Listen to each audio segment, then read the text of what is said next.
সুপ্রিয় দর্শক, সাম্প্রতিক সময়ে আমরা বিভিন্নভাবে দেখতে পাচ্ছি আমাদের জাতীয় কবি, বিদ্রোহী কবি কাজী নজরুল ইসলাম ও আমাদের বিশ্বকবি রবীন্দ্রনাথ ঠাকুরকে নিয়ে বিভিন্নভাবে, বিভিন্ন সময়ে, বিভিন্ন মহলে তুমুল বিতর্ক তৈরি হচ্ছে এবং অনেকেই বিভিন্নভাবে তাদেরকে বিতর্কিত করবার চেষ্টা করছেন। এবং সেই বিতর্কের বিষয়টি হচ্ছে এমন যে কবিগুরু রবীন্দ্রনাথ ঠাকুর বড় নাকি আমাদের জাতীয় কবি, বিদ্রোহী কবি কাজী নজরুল ইসলাম বড়, অর্থাৎ লিখনির দিক থেকে অথবা মানবিক দিক থেকে অথবা অন্য যে কোনো ধারা থেকে তারা দুইজন কে কার থেকে বড়, এরকম একটা প্রশ্ন কিন্তু সাম্প্রতিক সময়ে ব্যাপক আলোড়ন সৃষ্টি করছে আমাদের, বিশেষ করে পাঠকদের মাঝে, যারা তাদের সাহিত্য নিয়ে যারা চর্চা করেন তাদের মধ্যেও কিছুটা এরকম প্রভাব বিস্তার করেছে।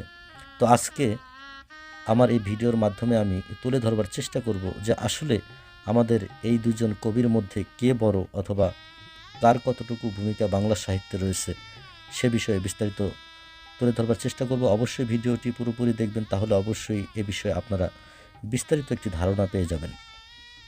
বাংলা সাহিত্যের বহুল আলোচিত ও প্রতিভাবান দুই কবি রবীন্দ্রনাথ ঠাকুর 1861 সালে তিনি জন্মগ্রহণ করেন এবং 1941 সালে তিনি মৃত্যুবরণ করেন। বাংলা সাহিত্যের আরও একজন কিংবদন্তি আমাদের জাতীয় কবি, বিদ্রোহী কবি কাজী নজরুল ইসলাম 1899 সালে তিনি জন্মগ্রহণ করেন, 1976 সালে তিনি মৃত্যুবরণ করেন। দুজনেরই রচনার সম্ভার এতই বিশাল যে সীমিত পরিসরে তাদের সম্যক উপস্থাপনা প্রায় অসম্ভব এবং দুরূহ তো বটেই। এই ক্ষুদ্র পরিসরে ব্রিটিশ রাজের ও সময়ের দাবির প্রতি তাদের তুলনামূলক দৃষ্টিভঙ্গি প্রসঙ্গে আলোচনার প্রয়াস আমরা অবশ্যই পাব। রবীন্দ্রনাথ ঠাকুর ও কাজী নজরুল ইসলামের মধ্যে বয়সের ব্যবধান বিস্তর হলেও তাদের সম্পর্ক ছিল মধুর। একজন সঞ্চয়িতার কবি আর একজন সঞ্চিতার কবি। 1919 সালে মাত্র 20 বছর বয়সে নজরুলের প্রথম কবিতা ছাপা হয়, আর 1923 সালেই রবীন্দ্রনাথ ঠাকুর নজরুলকে কবি সম্বোধন করে তাঁর বসন্ত নাটক উৎসর্গ করেন। তাহলে বুঝতেই পারছেন দুজনের ভেতরের সম্পর্কের নৈকট্য কতটা গভীর ছিল। কবি সত্যেন্দ্রনাথ দত্ত একবার নজরুলকে বলেছিলেন, তুমি ভাই নতুন ঢেউ এনেছ, আমরা তো নগণ্য, স্বয়ং গুরুদেবকে পর্যন্ত বিস্মিত করেছে তুমি। রবীন্দ্রনাথ ঠাকুরের বয়স 60 ও নজরুল ইসলামের বয়স 22। কলকাতা পাবলিক লাইব্রেরিতে বঙ্গীয় সাহিত্য পরিষদের সভা। নজরুল সভাকক্ষে ঢুকেই সোজা মঞ্চে উঠে বিশ্বকবিকে পায়ে হাত দিয়ে প্রণাম করে মাথায় আশীর্বাদ নিয়ে মঞ্চ থেকে নেমে যাচ্ছিলেন। মঞ্চ থেকে নামার মুখে রবীন্দ্রনাথ খপ করে নজরুলের হাত ধরে টানলেন। না নজরুল, তুমি নিচে নয়, তুমি এই সভায় আমার পাশেই বসবে। 60 বছরের বিশ্বকবির পাশে 22 বছরের বিদ্রোহী কবি। নজরুল তাঁর সম্পাদিত ধূমকেতুতে জানিয়েছিলেন, ধূমকেতু কোনো সাম্প্রদায়িক কাগজ নয় এবং দেশের যারা শত্রু, দেশের যা কিছু মিথ্যা, ভণ্ডামি, মেকি তা দূর করতে ধূমকেতু হবে আগুনের সম্মার্জনী। তাই ধূমকেতুর প্রথম সংখ্যার প্রথম পাতায় পত্রিকার নামের নিচেই রবীন্দ্রনাথের আশীর্বাণী। রবীন্দ্রনাথ ও নজরুলের জন্ম পশ্চিমবঙ্গে, কিন্তু জীবনের একটা বড় অংশ তৎকালীন পূর্ববঙ্গে না কাটালে আমরা আজকের রবীন্দ্রনাথ নজরুলকে পেতাম না। রবীন্দ্র নজরুল সম্পর্কের টুকরো টুকরো গল্পে রবীন্দ্রনাথ নজরুলের ধূমকেতু পত্রিকার জন্য আশীর্বচন লিখে দিয়েছিলেন। পরে নজরুলের নবযুগ লাঙ্গল পত্রিকার জন্য নজরুল লিখেছিলেন। তারা দুজনেই 1926 সালের সাম্প্রদায়িক দাঙ্গার প্রতিবাদ করেছিলেন। নজরুল তার কান্ডারি হুঁশিয়ার কবিতায় লিখেছেন, হিন্দু না ওরা মুসলিম, ওই জিজ্ঞাসে কোন জন। আর রবীন্দ্রনাথ লিখলেন, হিংসায় উন্মত্ত পৃথিবী, নিত্য নিঠুর দ্বন্দ্ব, ঘোর কুটিল পন্থ তার, লোভ জটিল বন্ধ। নজরুলের রক্ত অর্থে খুন শব্দ ব্যবহারে রবীন্দ্রনাথ সমালোচনা করেছেন, এ কথা রটিয়ে দেওয়া হলো। শনিবারের চিঠির সজনীকান্ত দাস ও মোহিতলাল মজুমদারের তখন নজরুলকে কবি বলতে চাইতেন না। সে সময়টায় রবীন্দ্রনাথকেও নজরুল সম্পর্কে ভুল বোঝানোর চেষ্টা ছিল। তাই এমন একটি কথা শুনে নজরুল খুব ব্যথিত হয়েছিলেন। তিনি লিখলেন, বড়র পীড়িতি বালির বাঁধ। যে রবীন্দ্রনাথ নজরুলের কবিতায় আরবি ফার্সি ব্যবহারে প্রশংসা করেছিলেন, তিনি কি করে অমন কথা বলতে পারেন? কিন্তু পরে রবীন্দ্রনাথ বলেছিলেন, তিনি নজরুলকে সে কথা বলেননি, তার মন্তব্য ছিল কোনো উদীয়মান কবির জন্য, কোনো উদিত কবির জন্য নয়। রবীন্দ্রনাথও ব্যথিত হয়েছিলেন নজরুল কেন রটনাটি বিশ্বাস করলেন। 1920 থেকে 1941 সাল পর্যন্ত রবীন্দ্রনাথ নজরুল সম্পর্কে এই একটি খুনের মামলা অভিযান পর্ব ছাড়া আর কোনো ছেদ চোখে পড়ে না। রবীন্দ্রনাথ ও নজরুল প্রবন্ধ থেকে জানা গেল ডক্টর মোহাম্মদ শহীদুল্লাহ নজরুলকে শান্তিনিকেতনে নিয়ে গিয়েছিলেন। সেবার নজরুল অবলীলায় গেয়েছিলেন একের পর এক রবীন্দ্রসঙ্গীত, সবগুলোই তার কণ্ঠস্থ। রবীন্দ্রনাথ মুগ্ধ ও বিস্মিত হয়ে বলেছিলেন তার নিজেরই এখন আর গানের কথা মনে থাকে না। নজরুল তখন জেলে। রবীন্দ্রনাথ বসন্ত নাটকটি উৎসর্গ করলেন নজরুলকে। যারা উপস্থিত ছিলেন সেখানে তাদের মধ্যে অনেকে এটি পছন্দ করলেন না। রবীন্দ্রনাথকে অনেকভাবে বোঝানোর চেষ্টা করলেন তারা, কিন্তু রবীন্দ্রনাথ বললেন জাতির জীবনে বসন্ত এনেছেন নজরুল, তাই এই নাটকটি তাকেই উৎসর্গ করা হবে। জেলে যখন নজরুল রবীন্দ্রনাথের স্বাক্ষরে নাটকটি হাতে হাতে পেয়েছিলেন, তার জেল জীবনের যন্ত্রণা কমেছিল। পরে নজরুল সে কথা তিনি নিজেও লিখেছিলেন। হুগলি জেলে নজরুলকে নিয়ে আসা হলো। সেই জেলার মহাশয় খুব অত্যাচারী ছিলেন। নিত্য নতুন উপায়ে তিনি বন্দীদের উপর নির্যাতন চালাতেন। তখন নজরুল ও অন্য বন্দীরা তার উদ্দেশ্যে রবীন্দ্রনাথের তোমারই গেহে পালিছ স্নেহের প্যারোডি করে গাইলেন। তোমারই জেলে পালিছ ঠেলে তুমি ধন্য ধন্য হে। এরপর নজরুল অনশনে চলে যান। কলকাতার পত্রিকায় খবর বের হয় 14 দিন ধরে তিনি অনশনেই আছেন। এই খবর পেয়ে রবীন্দ্রনাথ টেলিগ্রাম করে নজরুলকে জানালেন অনশন ছেড়ে দাও, আমাদের সাহিত্যে তোমাকে দরকার। কিন্তু সে টেলিগ্রাম ইংরেজরা পৌঁছে দেয় না নজরুলকে। রবীন্দ্রনাথের মৃত্যুর পর ব্যথিত নজরুল লিখলেন রবিহারা কবিতাটি। দুপুরের রবি পড়িয়াছে ঢলে অস্তপথের কোলে, গানে লিখলেন ঘুমাইতে দাও শ্রান্ত রবিরে। রবীন্দ্রনাথের শবযাত্রার ধারা বিবরণী নজরুল স্বকণ্ঠে দিয়েছিলেন আকাশবাণী কলকাতা থেকে।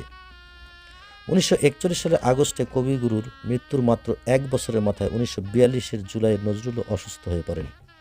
পরে তিনি ক্রমশ সঙ্গীত হারা ও নির্বাক হয়ে যান।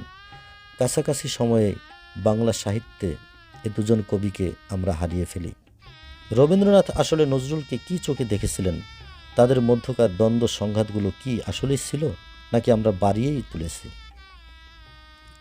এটা করেছি শুধুমাত্র আমরা কিছু ধর্মান্ধ ব্যক্তি যারা রয়েছি, বিশেষ করে তারা কিন্তু এই নজরুল এবং রবীন্দ্রনাথকে নিয়ে বিভিন্নভাবে সমালোচনা করে থাকি।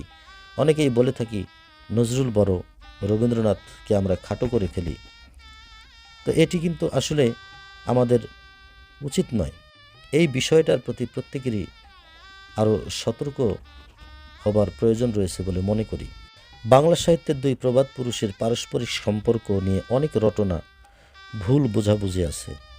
নজরুল তার সম্পাদিত ধূমকেতুতে জানিয়েছিলেন ধূমকেতু কোনো সাম্প্রদায়িক কাগজ নয় এবং দেশের যারা শত্রু, দেশের যারা মিথ্যা ভণ্ডামি মেকি তা দূর করতে ধূমকেতু হবে আগুনের সমার্জনী। তাই ধূমকেতুর প্রথম সংখ্যার প্রথম পাতায় পত্রিকার নামের নিচেই রবীন্দ্রনাথের আশীর্বাণী। 1921 সালে জ্ঞানতাপস ডক্টর মোহাম্মদ শহীদুল্লাহর সঙ্গে কাজী নজরুল ইসলাম প্রথম শান্তিনিকেতনে যান। কলকাতা থেকে শান্তিনিকেতনের 2 ঘন্টার ট্রেন ভ্রমণে গীতাঞ্জলির সব কবিতাই একটার পর একটা সবাইকে শুনিয়ে দেন নজরুল। সেটার জন্য তার বইয়ের সাহায্য লাগেনি, অর্থাৎ রবীন্দ্রনাথের সব কবিতা তারা মুখস্থ থাকত। আনন্দময়ীর আগমনে কবিতা ছাপা হওয়ার পর রাজদ্রোহের অপরাধে কবিকে জেলে যেতে হয়। সেই সময় রবীন্দ্রনাথ ঠাকুর তার বসন্ত গীতিনাট্য নজরুলকে উৎসর্গ করেন। রবীন্দ্রনাথ তার টেলিগ্রামে ইংলিশে লিখেছিলেন give up hunger strike our literature claims you. 1925 সালের 25 ডিসেম্বর নজরুল প্রকাশ করলেন নতুন পত্রিকা লাঙ্গল। এবারেও লাঙ্গলের সূচনায় থাকলেন কবিগুরু রবীন্দ্রনাথ ঠাকুর। তিনি লিখলেন ধর হাল বলরাম আন তব মরু ভাল হল, বল দাও ফল দাও স্তব্ধ হোক ব্যর্থ কোলাহল। এরই মাঝে নজরুল ইসলাম কবিতা ও গানের অনেকগুলো বই নিয়ে বের করলেন সঞ্চিতা। উৎসর্গ বাক্যে লিখলেন বিশ্বকবি সম্রাট শ্রী রবীন্দ্রনাথ ঠাকুর শ্রী শ্রী চরণার বিন্দেশু। বাংলা সাহিত্যে নজরুলের আগমন কেবল যে একটি চাঞ্চল্যকর ঘটনা ছিল তা নয়, এ ছিল নতুন একটি যুগের আগমন বার্তা। নজরুল নতুন যুগটাকে মূর্ত করে তোলেন। যুগের তিনি স্রষ্টা নন, যুগের মুখপাত্র। এই সত্যটা তখনকার বিশিষ্টজনেরা কেউ কেউ ঠিকই উপলব্ধি করেছিলেন। সত্যেন্দ্রনাথ দত্ত সেভাবে নজরুলকে দেখেছেন। 1929 সালে নজরুলকে যে নাগরিক সংবর্ধনা দেওয়া হয় তাতে সভাপতিত্ব করেন বিজ্ঞানী প্রফুল্লচন্দ্র রায়। তিনি বলেছিলেন, নজরুল একজন প্রতিভাবান মৌলিক কবি। রবীন্দ্রনাথের আওতায় নজরুল প্রতিভা পরিপুষ্ট হয়নি, তাই রবীন্দ্রনাথ তাকে কবি বলে স্বীকার করেছেন। সভায় সুভাষচন্দ্র বসুও ছিলেন। তিনি বলেছিলেন, আমরা যখন যুদ্ধক্ষেত্রে যাব গাওয়া হবে নজরুলের গান, যখন কারাগারে যাব তখনও গাইব নজরুলের গান। ভবিষ্যৎবাণী সত্য হয়েছে। অভিনন্দনের উত্তরে নিজের ভূমিকা সম্বন্ধে নজরুল যা বলেছিলেন তাও তার সম্পর্কে পুরোপুরি সত্য বলেছিলেন, বিংশ শতাব্দীর অসম্ভবের সম্ভাবনার যুগে আমি জন্মগ্রহণ করেছি। এরই অভিযান সেনাদলের তুর্যবাদক আমি। সর্বকালের সর্বশ্রেষ্ঠ বাঙালি বিবিসি বাংলার জরিপে দ্বিতীয় স্থানে রবীন্দ্রনাথ ঠাকুর, নোবেলজয়ী সাহিত্যিক। 2004 সালে বিবিসি বাংলা একটি শ্রোতা জরিপের আয়োজন করে। বিষয়টি ছিল সর্বকালের সর্বশ্রেষ্ঠ বাঙালি কে। 30 দিনের উপর চালানো জরিপে শ্রোতাদের ভোটে নির্বাচিত শ্রেষ্ঠ 20 জনের জীবন নিয়ে বিবিসি বাংলায় বেতার অনুষ্ঠান পরিবেশিত হয় 2004 সালের 26শে মার্চ থেকে 15ই এপ্রিল পর্যন্ত। বিবিসি বাংলার সেই জরিপে শ্রোতাদের মনোনীত শীর্ষ 20 জন বাঙালির তালিকায় প্রথম স্থানে ছিলেন আমাদের জাতির জনক বঙ্গবন্ধু শেখ মুজিবুর রহমান, এবং দ্বিতীয় স্থানেই রয়েছেন আমাদের বিশ্বকবি কবিগুরু রবীন্দ্রনাথ ঠাকুর। আজ তার জীবন কথা নিয়ে আমরা অনেক ধরনের কটুবাক্য, অনেক ধরনের কুরুচিশীল কথা কিন্তু আমরা বলে যাচ্ছি অনেকেই। সত্যিকার অর্থেই কবিগুরু রবীন্দ্রনাথ ঠাকুর এবং আমাদের জাতীয় কবি কাজী নজরুল ইসলাম, এই দুজনই ছিলেন সাহিত্যের অবিচ্ছেদ্য একটি অঙ্গ। রবীন্দ্রনাথ ঠাকুর বাঙালির কাছে বিশেষ একটি নাম। বাংলা সাহিত্যের তিনি একজন উজ্জ্বল নক্ষত্র, এটি অস্বীকার করবার কোনো উপায় নেই, এবং তার বিশাল সাহিত্য কীর্তির জন্য তিনি বহু বাঙালির রক্তস্রোতে আজও মিশে আছেন। তিনি ছিলেন একাধারে বাঙালি কবি, ঔপন্যাসিক, সঙ্গীতকার, চিত্রশিল্পী, নাট্যকার, ছোটগল্পকার, প্রাবন্ধিক ও দার্শনিক। এক কথায় বহুমুখী প্রতিভার সমন্বয় ঘটেছিল তার বর্ণময় দীর্ঘ কর্মজীবনে। অপরদিকে বিংশ শতাব্দীর প্রধান বাঙালি কবি ও সঙ্গীতকার ছিলেন কাজী নজরুল ইসলাম। তার মাত্র 23 বছরের সাহিত্যিক জীবনে সৃষ্টির যে প্রাচুর্য তা তুলনারহিত। সাহিত্যের নানা শাখায় বিচরণ করলেও তার প্রধান পরিচয় তিনি কবি। আমাদের জাতীয় কবি কাজী নজরুল ইসলাম, তার জীবন শুরু হয়েছিল অকিঞ্চিতকর পরিবেশে। স্কুলের গণ্ডি পার হওয়ার আগেই 1917 খ্রিস্টাব্দে তিনি ব্রিটিশ ভারতীয় সেনাবাহিনীতে যোগ দিয়েছিলেন। মুসলিম পরিবারের সন্তান এবং শৈশবে ইসলামী শিক্ষায় দীক্ষিত হয়েও তিনি বড় হয়েছিলেন একটি ধর্মনিরপেক্ষ সত্তা নিয়েই। একই সঙ্গে তার মধ্যে বিকশিত হয়েছিল একটি বিদ্রোহী সত্তা। 1922 খ্রিস্টাব্দে ব্রিটিশ সরকার তাকে রাজদ্রোহিতার অপরাধে কারাবন্দী করেছিলেন। তিনি ব্রিটিশ সাম্রাজ্যের অধীনে অবিভক্ত ভারতের বিদ্রোহী কবি হিসেবে পরিচিতি লাভ করেছিলেন।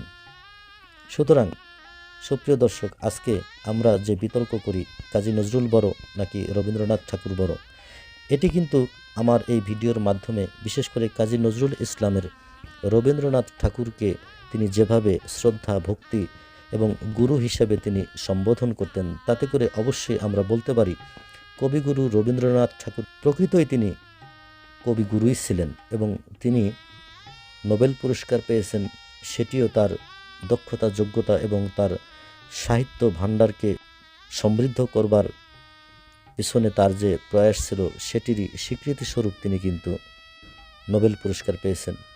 এবং আমাদের জাতীয় কবি কাজী নজরুল ইসলাম, তিনি নোবেল পুরস্কার পাননি, কিন্তু তিনি কোনো অংশেই তার মর্যাদা, তার সাহিত্য সম্ভার কোনো কিছুকেই খাটো করবার আমাদের কোনো সেই দক্ষতা বা অভিজ্ঞতা বা যোগ্যতা যাই বলি সেটি কিন্তু নেই। অবশ্যই কাজী নজরুল ইসলাম তিনি বাংলা সাহিত্যকে সমৃদ্ধ করেছেন এবং উচ্চ শিখরে তিনি নিয়ে গেছেন। সেই সাথে কবিগুরু রবীন্দ্রনাথ ঠাকুরও তিনি বাংলা সাহিত্যকে তিনি হিমালয় সম উচ্চতায় তিনি নিয়ে গিয়েছেন, এবং তার সেই অবদানকে যারা অস্বীকার করবে আমি মনে করি তারা ধর্মান্ধ, তারা নির্বোধ। সুতরাং এখানে বিতর্ক করবার কোনো বিষয় নেই। হয়তো আমাদের জাতীয় কবি কাজী নজরুল ইসলাম তিনি যদি অসুস্থ না হতেন, তিনি যদি নির্বাক না হতেন, তার পরিপূর্ণ কর্মময় জীবন তিনি যদি সাহিত্য সমৃদ্ধ করে যেতে পারতেন, তাহলে সেক্ষেত্রে তিনিও হয়তো আরেকটি নোবেল পুরস্কার পেতে পারতেন। তো সেটি নিয়ে বিতর্কের কোনো সুযোগ নেই। সুপ্রিয় দর্শক, এই বিতর্কের অবসান একমাত্র আপনারাই করতে পারবেন। আপনাদের মেধা এবং মননকে কাজে লাগিয়ে আপনারাই এই বিতর্কের অবসান করবেন।